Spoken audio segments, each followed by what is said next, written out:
ஓம் சாந்தி. நான்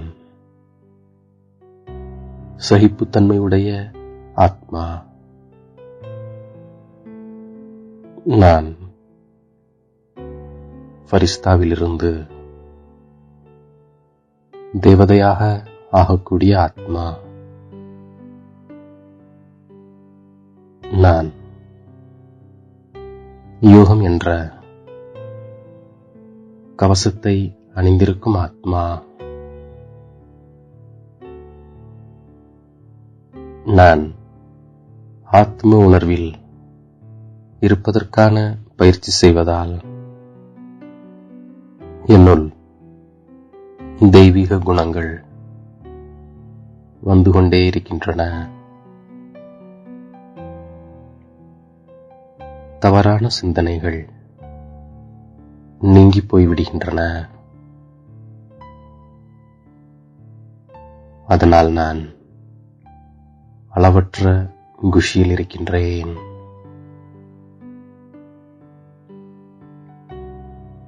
நான் இப்போது தெய்வீக சுயராஜ்யத்தை ஸ்தாபனை செய்து கொண்டிருக்கின்றேன். நான் மரண உலகத்தை விடுத்து அமரலோகத்திற்கு சென்று கொண்டிருக்கின்றேன். என்னுடைய நடத்தை கூட நல்லவையாக திரும்பிக் கொண்டே இருக்கின்றது. நான் அமரலோகமான புது உலகத்திற்கு செல்வதற்காக தெய்வீக குணங்களை என்னுள் கொண்டு வருகின்றேன். நான் அநேகருக்கு நன்மை செய்கின்றேன். நான் இப்போது மீண்டும் தேவதையாக ஆகிக் கொண்டிருக்கின்றேன். நான் தான் சர்வ குணங்கள் நிறைந்தவராக, தெய்வீக குணங்கள் உடையவனாக இருந்தேன். நான் என்னுடைய ராஜ்யத்தில் மிகவும் சுகமுடையவனாக இருந்தேன். எனவே உள்ளுக்குள் மிகுந்த குஷி மற்றும் நிச்சயம் இருக்கின்றது. ஏனெனில் நான் மீண்டும் எனது ராஜதானியில் சென்று கொண்டிருக்கின்றேன். இப்போது தந்தை வந்து அவருடைய மற்றும் அந்நியனுடைய ரகசியத்தை புரிய வைக்கின்றார். நான் இப்பொழுது சதா காலத்திற்குமான சுகமான உலகிற்கு சென்று கொண்டிருக்கின்றேன்.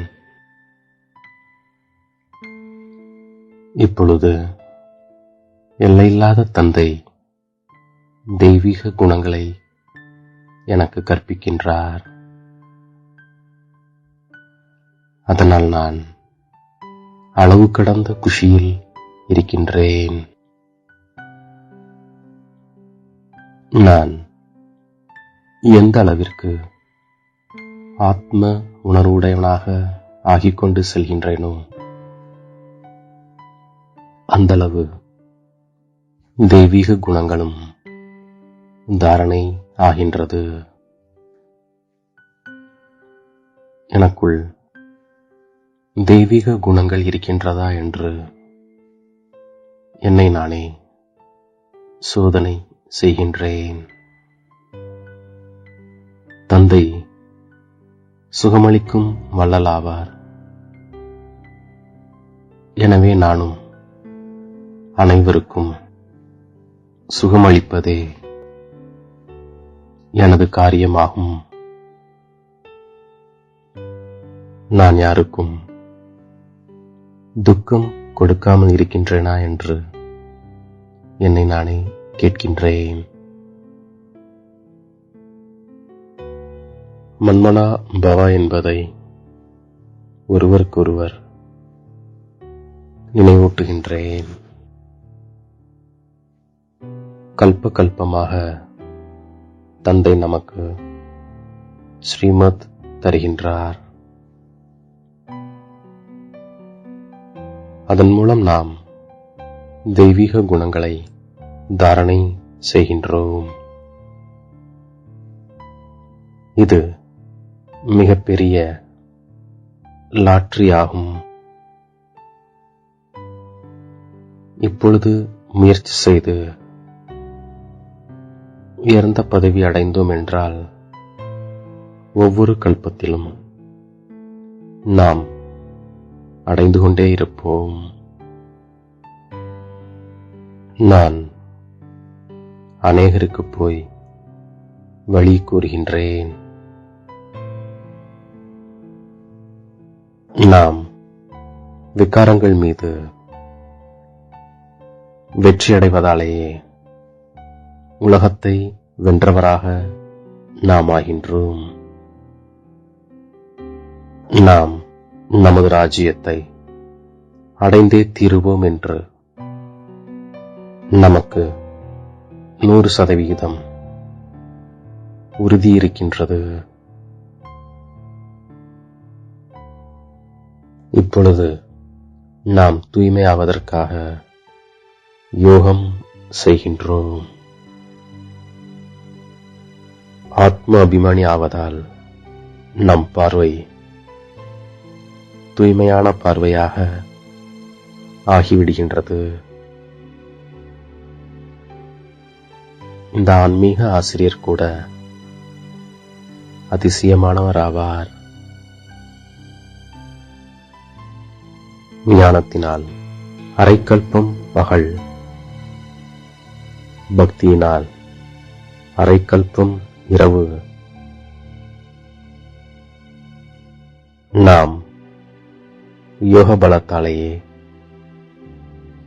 இப்பொழுது ராஜ்யத்தை ஸ்ரீமத் படி ஸ்தாபனை செய்து கொண்டிருக்கின்றோம்.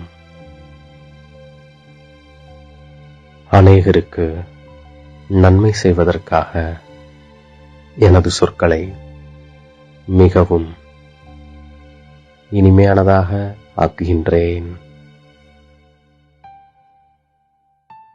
இனிமையான சொற்கள் மூலம் நான் சேவை செய்கின்றேன். நான் சகிப்புத்தன்மையுடையவனாக ஆகின்றேன்.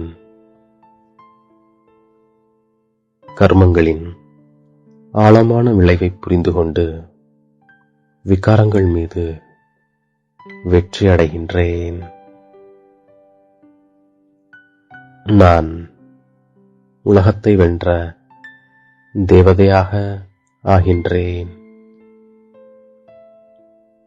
ஆத்ம அபிமானியாகி குற்றப்பார்வையை நான் தூய்மையானதாக ஆக்குகின்றேன். சிரேஷ்ட கர்மம் மூலம் தெய்வீக குணங்கள் என்ற பிரபுவின் பிரசாதத்தை பகிர்ந்து கொடுக்கக்கூடிய ஃபரிஸ்தாவிலிருந்து தேவதையாக ஆகக்கூடிய ஆத்மா நான். மாயை என்ற எதிரியை யுத்தம் செய்யாதபடி யோகம் என்ற கவசத்தை அணிந்திருக்கும் ஆத்மா நான். என்னை தேடி கண்டெடுத்த இனிமேலும் இனிமையான தாயும் தந்தையும் ஆகிய பாக்தாதாவிற்கு கோடான கோடி நமஸ்காரங்கள். ஓம் சாந்தி.